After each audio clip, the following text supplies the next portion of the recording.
Our second application of galvanometer is that galvanometer's conversion to the voltmeter. That means now with the scale of the galvanometer, we will be getting the idea about the voltage. Now how it will take place? So the logics are similar which we have applied for G to A conversion.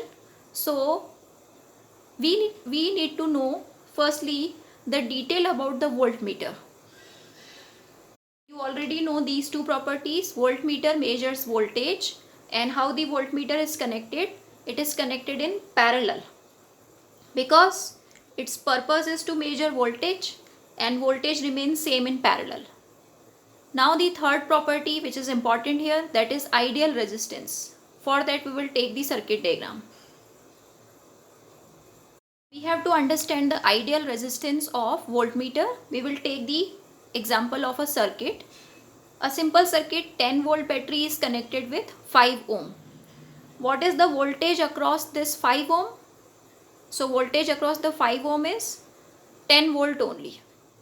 Okay, because only one resistance is connected, so it will take the whole voltage. So 10 volt we have to measure. So this circuit is without voltmeter. Now for measuring this voltage here, okay, this voltage is 10 volt which we have to measure. We have to connect a voltmeter. Now let's see what happens if we connect a voltmeter. Friends, we have connected a voltmeter in parallel to the 5 ohm. Okay, voltmeter is connected in parallel. Okay, so the reading of the voltmeter should come 10 volt. But let's check what will happen. As soon as the current total will come from the battery, it will take two paths. So now the voltmeter is a device which will also take some current. It will steal some current from the circuit. So now the less current will flow through the resistance 5 ohm, less current. Okay, I dash went to the voltmeter, so remaining current is I minus I dash. Here actual current I was flowing through the 5 ohm, and here current has become less. So because current has become less in the 5 ohm resistance, so voltage is also reduced, and that reduced voltage is read by the voltmeter. So that means because the voltmeter takes some current from the circuit, that's why it is giving the wrong reading of the voltage. Okay, so what should be the case of voltmeter?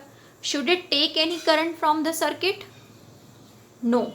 So if we want that it should take no current from the circuit, so its ideal resistance should be infinite. Okay, so ideal resistance of the voltmeter is infinite. So this property you remember for the voltmeter. Okay, ammeter's ideal resistance was 0 and voltmeter's ideal resistance is infinite. We'll move to the conversion circuit. Note down these details of voltmeter. Getting the circuit now to get G to V, what modification should be done in the circuit?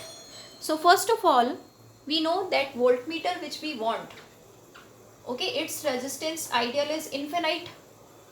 Okay, and galvanometer, its resistance is large but not very large. So how to make the effective resistance of this side circuit very large? So obviously this resistance can be increased by connecting a resistance in series. So this series resistance, let us name it RS. So when the galvanometer is connected with some series resistance, the total resistance of the circuit increases and we can bring it to infinite. That means we cannot make it exactly infinite, but we can make it very large. So what should be the series resistance value? Should it be low resistance or high resistance? So this should be a high resistance, because we want what? That effective resistance of this circuit should be very, very large. So this way, galvanometer connected in series with a large resistance is a voltmeter. Okay, now we have to do the calculation part. Suppose we take the Ig current flowing in this circuit. Ig is maximum current passing through the galvanometer, means full scale deflection current, and because they are connected in series, so here also Ig will flow. So how to get the voltage answer? So the voltage read by this circuit or voltage read by ammeter should be equal because they are equivalent circuit. So what we will do now, voltage is calculated by current Ig into total resistance. Total resistance is Rg plus Rs. That's it. So this is the easy calculation. Now if we need Rs formula, we can make it. So this way Rs series formula is V upon Ig minus Rg.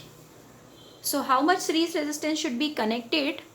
That depends upon that what range voltmeter is needed, what is the full scale deflection current of galvanometer, and what is the resistance of galvanometer.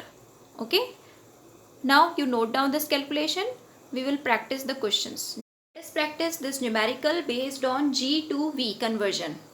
Galvanometer coil's resistance is 12 ohm. So we will call it Rg, 12 ohm. Now total divisions of galvanometer given 30. Total divisions let us call N 30, and current per deflection is given 0.1 milliampere per division. Okay, so if we want to get the total means full scale deflection current, so you see total divisions are 30, and for each division current required, for each division deflection, the current required is 0.1 milliampere. That means अगर galvanometer में 1 division का deflection चाहिए तो 0.1 milliampere current pass करनी पड़ेगी. तो full scale यानी full scale deflection current कितनी हुई, Ig कितनी हुई, 30 को मल्टीप्लाई करना पड़ेगा 0.1 से. आंसर क्या हुआ, 3 milliampere. Correct. Just check the calculation. Okay, so Rg prepared, Ig prepared. Now next is convert this to voltmeter of range 0 to 18 volt. Okay, so range of the voltmeter is 18 volt. So how will we convert it? So firstly we will write by connecting in series, by connecting galvanometer in series with Rs. And how to calculate this Rs? So formula of Rs is V upon Ig minus Rg. Put the values. V is 18, Ig is 3 milli. 3 milli means we can call 0.003, Rg is 12. So we will solve this question, calculations.